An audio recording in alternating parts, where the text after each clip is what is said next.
negeri atau kemudian sudah diperluas dengan undang-undang KPK, undang-undang yang lain, itu malah sebagai dasar untuk hakim menambah pidananya sepertiga gitu.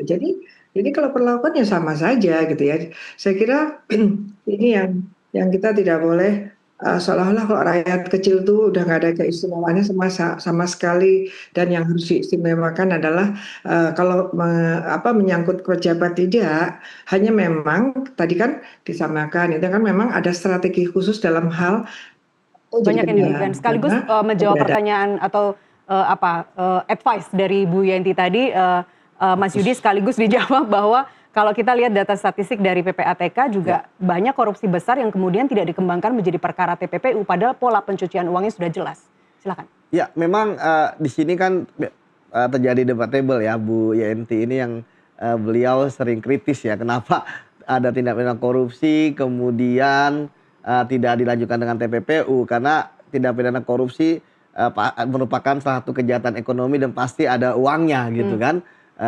Entah itu dalam bentuk suap, gratifikasi, artinya ada nilainya lah. Ya. Artinya kenapa kemudian ketika ada skema ya, integration ya kan, placement, integration, layering dan integration itu yang terjadi, kenapa akhirnya tetap pakai tindak pidana asal aja, korupsi saja gitu, TPPU, padahal sebenarnya kalau ada undang tindak pidana TPPU setidaknya hukumannya bisa bertambah juga gitu ya. Karena memang terkadang penyidik ini ya kita mengambil yang efektif dan efisien gitu ya. Apalagi jika perkaranya itu ternyata dengan tindak pidana tipikor saja, misalnya terkait dengan uang gitu ya, ternyata dari 100 juta atau 1 miliar atau 10 miliar lah ya, lebih besar 10 miliar itu bisa didapatkan ya kan, jadi tidak perlu lagi dengan TPPU gitu. Jadi kalau saya sih memahami gitu ya, sehingga kita bisa lihat banyak kasus-kasus misalnya Senturi ya kan, IKTP ya kan, atau beberapa perkara terkait dengan direktur BUMN itu tidak ada TPPU-nya. Ya saya pikir ya memang di sini akhirnya kan kembali ke penyidiknya. Bisa jadi ketika misalnya ada TPPU kan harus kerja 2 kali gitu kan, misalnya padahal dengan tindak pidana korupsi saja sudah bisa mendapatkan semuanya gitu. Ya memang debatable lah seperti itu, dan tergantung dengan penyidik saja. Dan memang selama saya di KPK pun mungkin saya hanya 2 kali ya dari puluhan kasus gitu kan, bahkan ratusan kasus yang ada TPPU-nya. Karena TPPU itu juga kita gunakan ketika memang tipikor ini ternyata tidak bisa mengambil aset-aset yang sudah berubah kepemilikan. Memang kalau misalnya sudah berubah itu mau tidak suka atau tidak suka, kita harus menggunakan TPPU gitu kan, terutama untuk menjerat mereka yang menjadi pelaku-pelaku pasif. Karena memang di situ kan salah satunya adalah mengetahui bahwa itu adalah hasil dari kejahatan dan ada perbuatannya. Seperti itu. Oke, tadi Bu Yenti juga ada pertanyaan, harusnya didalami selama ini, misalnya hakim tadi terima suap, kenapa dia terima suap? Apakah selama ini itu didalami dan siapa harusnya yang mendalami hal itu? Ya, karena sekali lagi memang saya sepakat dengan Bu Yenti ya, sebenarnya kalau bicara tindak pidana korupsi kan kita bukan bicara represifnya aja ya, tapi juga ada pencegahannya gitu ya. Namun ya sekali lagi kan kalau kita bicara penyidik gitu kan, dia kan berdasarkan aturan, kemudian ya dia yang penting menyelesaikan perkara. Jadi ketika kemudian jaksa penuntut umum mengatakan P21 ya sudah selesai saja gitu. Jadi memang tidak sampai ke tadi penyebabnya dan lain sebagainya. Yang penting dia menerima suap sebanyak apa, dan itu kemudian ditelusuri, kemudian disita, dan kemudian dirampas. Seperti itu.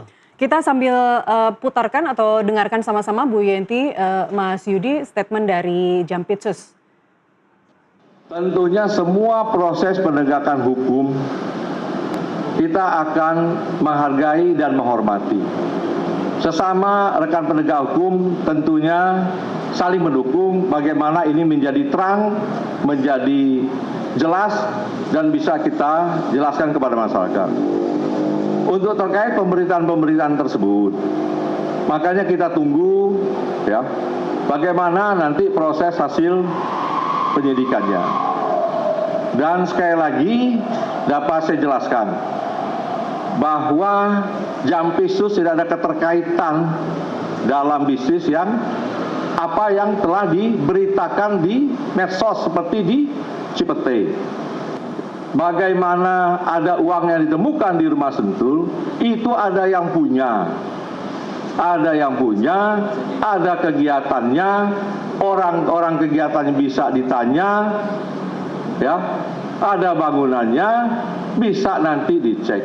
Tetapi tentunya ini tidak akan dijelaskan saat ini, namun akan dijelaskan dalam satu proses acara yang benar. Tentang rumah Sentul, ya, itu memang rumah pribadi Jampitsus yang sudah sejak lama. Itu bisa dilihat bagaimana proses kepemilikan sejak awal, ya. Dan mengenai uang tadi kan sudah saya jelaskan yang ditemukan, bahwa itu ada pemilik, ya, bahwa itu ada kegiatan, ada orang-orang juga terima kegiatan, itu bisa juga ditanya. Ya itu tadi pernyataan Jampitsus Febri Adriansyah terkait dengan banyaknya berita di luaran terkait dengan penggeledahan di rumah yang bersangkutan. Kita juga nanti akan simak bagaimana pernyataan dari Polri terkait hal ini. Tapi tadi menanggapi sedikit statement Jampitsus tadi, Mas Yudi, kalau perkara menyentuh pejabat penegak hukum dalam hal ini, bagaimana penyidik menjaga independensi dan menghindari konflik kepentingan? Ya, saya selalu mengatakan penyidik itu memang harus memakai kacamata kuda gitu ya.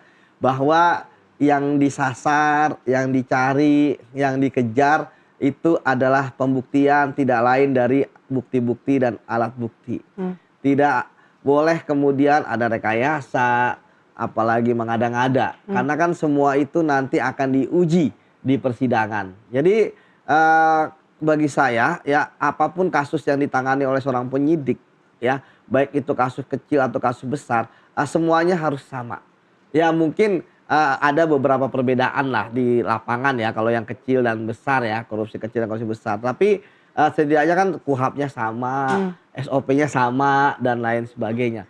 Di sini bagi saya ketika penyidik ya, dia benar-benar fokusnya adalah mencari bukti, ya saya yakin bahwa mereka itu akan independen gitu ya. Karena kan ini bukan sekedar perasaan gitu kan, ataupun sekedar mencari bahkan KPI misalnya ya, target gitu, enggak gitu kan. Tapi di sini adalah untuk proses penegakan hukum. Siapapun yang kemudian bersalah ya harus mempertanggungjawabkan perbuatannya ya, dan kemudian kalau tidak bersalah ya dilepas seperti itu. Itu aja, sesederhana itu, Mbak. Oke. Bu Yanti, jika nama pejabat penegak hukum ikut terseret isu, standar pembuktian yang seperti apa Bu yang harus digunakan agar tetap objektif? Ya, sebetulnya kan hukum itu sama ya, sama di hukum itu equality before the law. Di konstitusi kita kan seperti itu. Bahkan secara filosofi, kalau justru yang mempunyai kekuasaan, waktu di pasal KUHP yang lama itu kan pasal 52 Yungto 92 itu kan menunjukkan bahwa kalau yang melakukan kejahatan apapun itu adalah pegawai negeri atau kemudian sudah diperluas dengan undang-undang KPK, undang-undang yang lain, itu malah sebagai dasar untuk hakim menambah pidananya sepertiga gitu. Jadi kalau perlakuannya sama saja gitu ya. Saya kira ini yang kita tidak boleh seolah-olah kalau rakyat kecil tuh udah nggak ada keistimewaannya sama sekali, dan yang harus diistimewakan adalah kalau menyangkut pejabat tidak, hanya memang tadi kan disamakan, itu kan memang ada strategi khusus dalam hal itu jadi kendala karena keberadaan yang bersama. Paling-paling seperti itu ya, dan ini kan juga memang belum disebutkan orangnya ya. Hanya saya itu sedihnya gini loh ya. Ini kan kita tuh sedang senang-senangnya dengan Kejaksaan Agung karena batut-batut gitu ya, korupsi diberantas gitu ya. Bagi rakyat itu nggak peduli pelakunya siapa, tetapi lembaga-lembaga penegakan korupsi ini yang sedang gencar-gencarnya memberantas korupsi ini dijaga. Jadi jangan melihat individu-individunya, tetapi kelembagaannya dan fungsinya untuk menyelamatkan uang rakyat gitu ya. Itu ya tadi Mas Yudi ya, selalu nggak bisa juga so simple gitu ya. Jadi kalau misal seperti ini tadi saya mengingatkan lagi gitu ya, jangan fokus pada rumah ini ada ini TPPU-nya. Nah, TPPU ini kan berkaitan dengan kejahatan massal.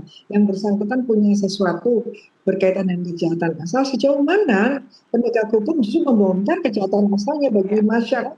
Penting TPPU. TPPU Mas Yudi bukan sekedar untuk menambah berat.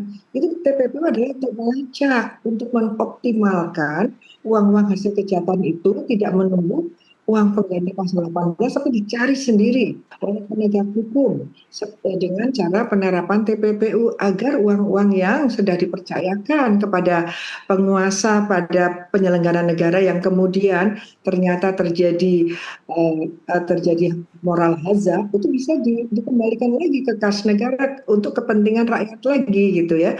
Dan ini juga penerapan TPPU sebetulnya mempunyai satu filosofi yang sangat luhur ya, agar meskipun orang itu sudah berhasil melakukan korupsi, tidak ada orang-orang lain yang berani menerima ya, karena nanti dia bisa tersangkut TPPU, termasuk perbankan itu, makanya dia harus lapor, termasuk ke toko perhiasan, termasuk lembaga keuangan yang lain, asuransi dan sebagainya, itu harus lapor kalau ada masuknya dana lebih dari 500 juta ke atas atau berapapun yang muncul. Ini filosofi dari ketika ada konvensi anti pencucian uang dunia yang sebetulnya sudah dipikirkan mulai 1930-an. 1930-an kan bahwa akan ada kejahatan ekonomi yang akan rela dipenjara tapi uang hasil kejahatannya masih dipegang oleh yang bersangkutan, dan ini berbahaya sekali, atau orang-orang yang lain di sekitar itu, dan mereka menerimanya harus ada sanksinya yaitu TPPU begitu. Baik Bu Yenti. Terakhir Mas Yudi, bentuk obstruction of justice apa yang paling sering muncul atau dalam perkara ini yang paling mungkin muncul ke depan? Ya mungkin kita tidak bisa mungkin ya, karena sampai saat ini saya melihat belum ada upaya obstruction of justice yang bisa menggagalkan penyidikan. Tetapi biasanya yang kasus-kasus yang pernah kita tangani obstruction of justice terjadi ketika misalnya mengatur ya keterangan-keterangan dari para saksi, ya baik itu dilebih-lebihkan atau dikurangi gitu ya, atau rekayasa.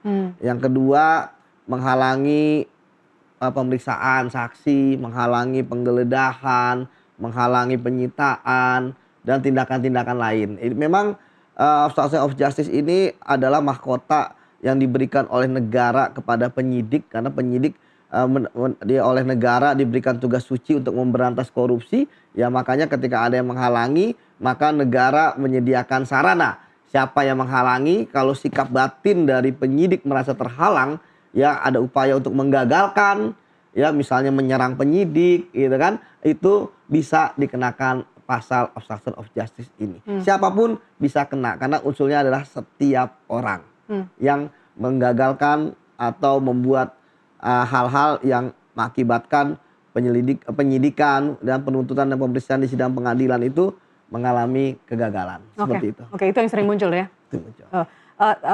Ukuran keberhasilan penyidikan dalam hal ini, tersangka, aset kembali ke negara, jaringan terbongkar, atau aliran dana sampai ke aktor utamanya? Semuanya ada, ya. Dan semuanya harus sampai? Semua harus sampai. Tapi keberhasilan penyidik yang paling utama adalah ketika jaksa penuntut umum mengatakan berkasnya sudah lengkap, serahkan berkas perkara dan tersangka, atau bahasa P21.